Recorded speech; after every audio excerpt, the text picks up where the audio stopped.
2025 ഒരു പ്രതീക്ഷയുള്ള സിനിമയായിരുന്നല്ലോ രേഖാചിത്രം. ചിത്രത്തിൻ്റെ ആദ്യ റിവ്യൂവും കാര്യങ്ങളെല്ലാം കണ്ട പ്രേക്ഷകർ പറയുമ്പോൾ മികച്ചൊരു അഭിപ്രായം തന്നെയാണ് ഈ ഒരു സിനിമയ്ക്ക് നേടിയെടുക്കാൻ സാധിച്ചിട്ടുള്ളത്.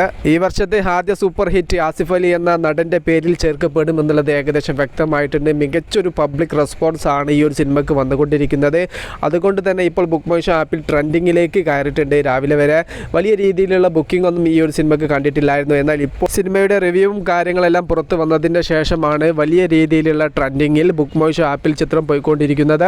മമ്മൂക്കയുടെ കാതോട് കാതോരം എന്ന ലൊക്കേഷനിൽ നടക്കുന്ന ഒരു ഇൻസിഡന്റിന്റെ ഭാഗമായിട്ടാണ് സിനിമ മൊത്തത്തിൽ കഥ പറഞ്ഞു പോകുന്നത്. ആസിഫ് അലിയുടെയും അനശ്വര രാജന്റെയും മനോജ് കെ ജയന്റെയും അതുപോലെ പുള്ളിയുടെ ഒരു ഭാര്യയായിട്ട് അഭിനയിച്ച ഒരു പുള്ളിക്കാരുടെ ഒക്കെ പെർഫോമൻസ് തന്നെയാണ് സിനിമയുടെ ഏറ്റവും വലിയ ഹൈലൈറ്റ്. പിന്നീട് എടുത്ത് പറയേണ്ടത് സിനിമയുടെ തിരക്കഥയാണ്. വളരെ വലിയ രീതിയിൽ ചിന്തിച്ച് എങ്ങനെയൊക്കെ എന്തൊക്കെ ചെയ്യണമെന്ന് കൃത്യമായി പ്ലാൻ ചെയ്തിട്ട് തന്നെയാണ് സിനിമയുടെ തിരക്കഥ പൂർത്തീകരിച്ചിരിക്കുന്നത്.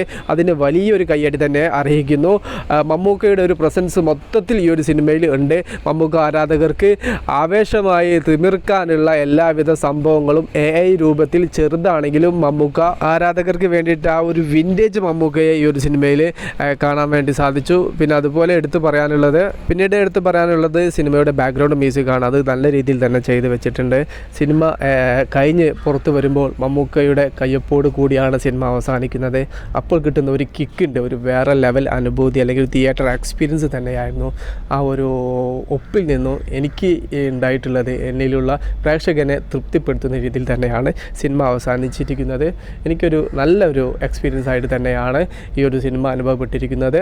രേഖാചിത്രം എന്ന ആസിഫ് അലി മൂവി കണ്ടവർക്ക് നിങ്ങളുടെ അഭിപ്രായം ജസ്റ്റ് ഒന്ന് കമൻറ്റായിട്ട് രേഖപ്പെടുത്തുക. മൂവി പ്ലസ് മീഡിയ, ഞാൻ ജിൻജരാസ്.